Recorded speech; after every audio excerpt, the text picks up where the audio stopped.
What's up, YouTube? Got an 83 Chevy van doing a heater core. First thing you have to do is take out the dash, which is going to consist of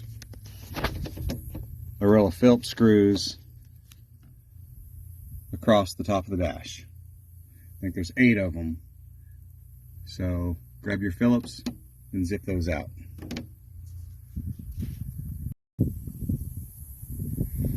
Okay, before you do anything, you want to disconnect the battery, which I've already done. You're going to be unplugging multiple electrical wires, and you don't want to accidentally short something out and blow fuses or worse. So make sure and disconnect your battery first. Okay, I got the, I think it's 8 Phillips screws across the top of the dash out. Now we'll move on. We'll use our Phillips to get... We'll take out the instrument cluster panel. There's 3 or 4 Phillips screws right here. We'll zip them out. Okay, if your van has a clock, you're going to need to remove this the little knob that helps turn your clock, adjust your clock. You're going to have to remove it in order to get this panel off. You're going to need, as you can see, you're going to need a tiny flathead screwdriver for that. Okay, after you get your knob off, you'll be able to remove the instrument cluster cover, and then in order to remove the instrument cluster, you're going to have 2 10mm at the very bottom of the cluster, and you can remove the cluster, and that'll be a great time if any of your gauges aren't working, or your lights aren't working, maybe your turning signal lights aren't working, or any of your indicator gauges, any of your indicator lights. Now is the time to replace those as well.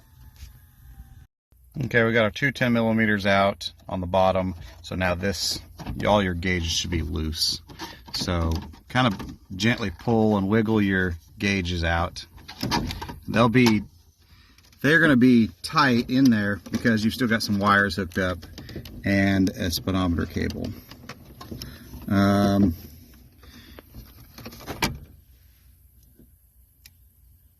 Right here, the big shiny cable, that's going to be your speedometer cable. You can unhook it. There's a little clip on the bottom. If you reach your finger up underneath, you'll feel the little clip. Just push the clip towards the instrument cluster, or down, I guess, and with a flathead screwdriver, once you push that clip down with your finger, and then with a flathead screwdriver, your speedometer cable that I'm pointing at should just pop right loose with the aid of a flathead screwdriver. Okay, here's a better look at your speedometer cable. And on the back of your instrument cluster, you're going to have this plug. You actually don't need to disconnect it from the instrument cluster. If you follow the wires down, you'll find that there's an actual wiring harness a little farther down where you can disconnect it quite easily just by picking up on that tab. Like most wiring harnesses, just pick up on the tab and then pull them apart. It's a little hard to do with one hand, but there. And that'll allow your instrument cluster to come out farther. And then you have one more wiring harness right there that we'll have to undo. And then got this here, which I'm not sure what that is. It's a power wire for something. And then a couple more wires and we'll have this out.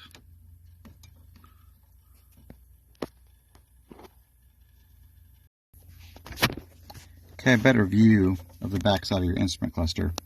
So you have a big main plug here, which I wasn't able to get a good video of, but you basically just squeeze the 2 sides of the white plug and then it should pull out pretty easily.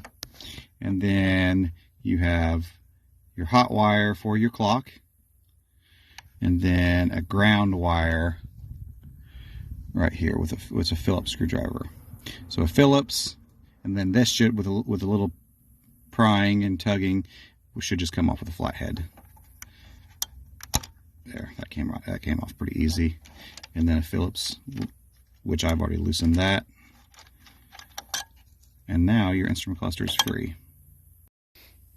Okay, I'll go over two things here. In case you don't know, these little things here are your lights. So now is a good time to turn those to the left just a little bit, take them out, and you can inspect your bulbs to see if they're working or not.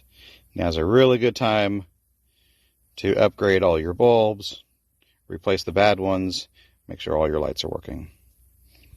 And the second thing I wanted to show you guys that I couldn't get on video earlier is here is the back side of your speedometer, and here is that little metal tab that you have to push down toward the instrument cluster, and that actually releases the speedometer just like that.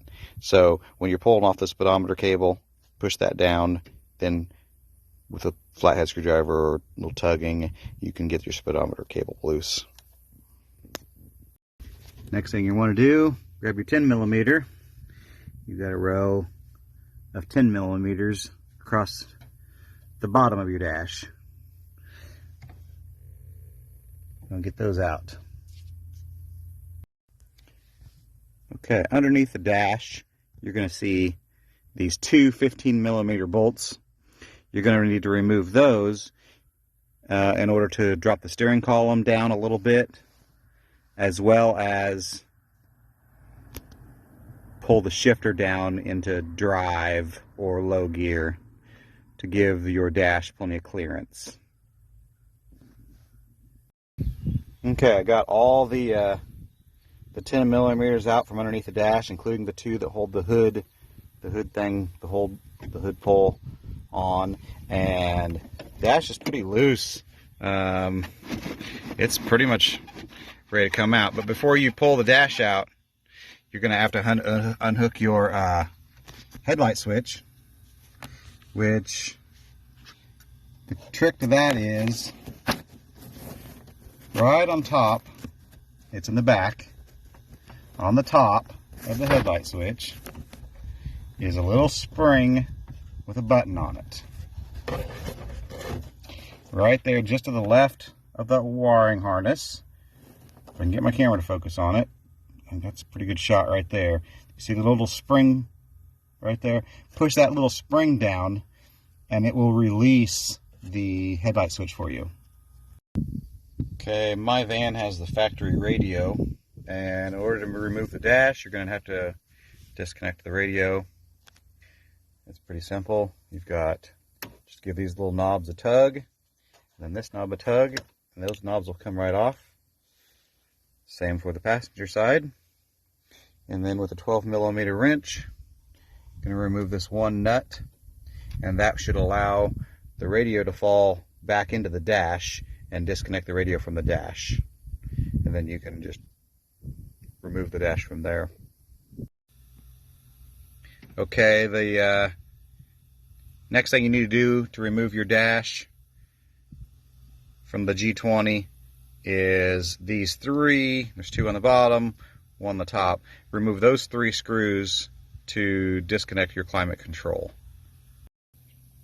Okay, got the vacuum pod pulled off. The last thing you'll need to do is you've got the cable for the temp control.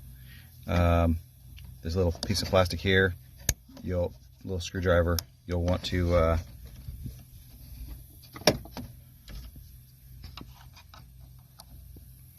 press it like that out of the way, bend it over, there you go, like that, bend it over, and then this little piece of plastic here will push down and release the cable.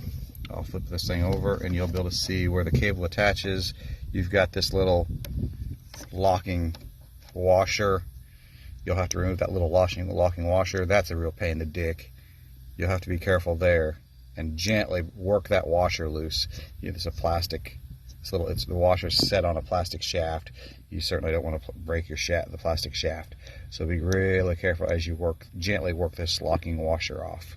But this whole this piece of plastic here, this is the piece that will be popping out when you push that little tab on the other side down. Push that little tab down and then push it out, and that will release that piece. And then, like I said, the locking washer.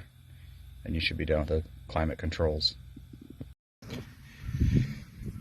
Okay, the dash should be ready to pull out. With your key in the ignition, you'll have to move the shifter out of the way.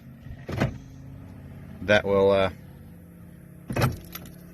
allow the dash to come out, otherwise the shifter in the upright position is kind of in the way. Okay, once you drop the steering column down and put the shifter in low gear, you should be able to pull the dash right out. All together, stopping and making a couple videos along the way, I had the dash out in less than an hour. Probably 45 minutes. If you've never done it before and you weren't recording a video, I'll bet I could do it in 30 minutes if I was in a hurry. Okay, we got the dash out. Now on to the heater core. So now's a good time to replace your radio if you need to. Now's a good time to put new speakers in the dash, or in my case, add speakers. Apparently this van never had them. Now's a good time just to look over everything inside your dash. Make sure all your vacuum lines are good for your heater controls. Really just inspect all your wires, all your lights, all your vacuum plugs and lines, and just now's a real good time to inspect everything behind your dash, because it's not super easy to pull the dash out. So if you want to do anything behind the dash, now's a good time to do it. Okay, we got the dash out. Now on to the heater core. Okay, on the outside of the van, or under the hood, to change your heater core, we've got 3 bolts you need to take out from the outside, which we've got one back there. But I've already removed the nut. I got one there. Got one in this corner right here. Right there. Oh, like I said, I've already removed it. And then you got one down right below the heater core hoses. It's kind of hard to see, but it's right below the heater core hoses, right there. But speaking of heater core hoses, those are also going to have to be removed. So you can disconnect both of your heater core hoses. But before you do that, you need to drain your radiator, because when you disconnect these 2 hoses, you're going to have antifreeze pour all over your driveway or your front yard. So you'll need to lay underneath your van and figure out the best way for you to drain your antifreeze. Some vans are going to have a petcock where you can drain the antifreeze. Some you're just going to pull the lower radiator hose, whatever you feel works best for you. But drain the radiator, disconnect the 2 heater core hoses, and then your 3 nuts, which are 7/16, and you're going to want a deep socket for that. Okay, I got the heater core hoses off, and now you've got a better view of that, the one bolt down the bottom, or the one stud, that you'll have to remove that 7/16 nut. Okay, on the inside of the van, now that you've got your 3 bolts on the engine compartment removed and the heater hoses disconnected, now it's time to start on the inside. And you've got to remove this piece of your defrost duct, which goes all the way across the dash. There's like 5 7mm bolts. There's one up here, and there's one down here, and then I think there's 4 more across the top of the dash. But once you get those out, this piece will come off. It should come off just like that. And that's your defrost. Now's a good time to clean out your defrost. Get all the dust and debris out of that. And then next we have this piece, which has to be removed. Again, the ultimate goal here is to remove the heater core box. So we're going to have to remove this ductwork, which is also a series of 7mm bolts over here, and there's a few on that side. So we'll remove that. Okay, now that we got that duct out of the way, it's best to remove this piece of ductwork, which is, there's a 7mm bolt here, and then there's a 10mm bolt there, and then one 7mm bolt on the bottom will hold this piece on. So one 7mm there, one 10mm here, and then a 7mm there. I guess that's right there. There's a 7mm that goes right there. But anyway, 7 to 10, 3 bolts. We'll take this piece off. Get that out of your way. Okay, that duct work is out of the way. I've moved my radio in place. I've moved my radio off the top of the doghouse because now the doghouse needs to be removed, or at least pulled back a little ways, because you've got this bar that's in your way now of getting this box out. This bar is in your way. So you've got two 13mm here, and then from the inside of the doghouse you'll have to pull back the insulation a little bit, but there's two 13mm from the inside of the doghouse holding this bar in. So four 13mm will remove this bar for you. Okay, heater core's out. I did have to unhook 3 vacuum lines from this pod here, and then the two little pods that are on the bottom. I didn't get a video of that, but I had to unhook these 3 vacuum lines that were very simple to unhook. If you've made it this far, you didn't need a video for that.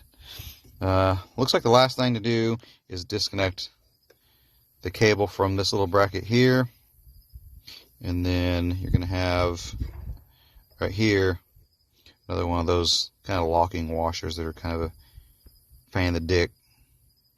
So this is the last 2 steps right here. Hey Dave, you want to come do a stereo install?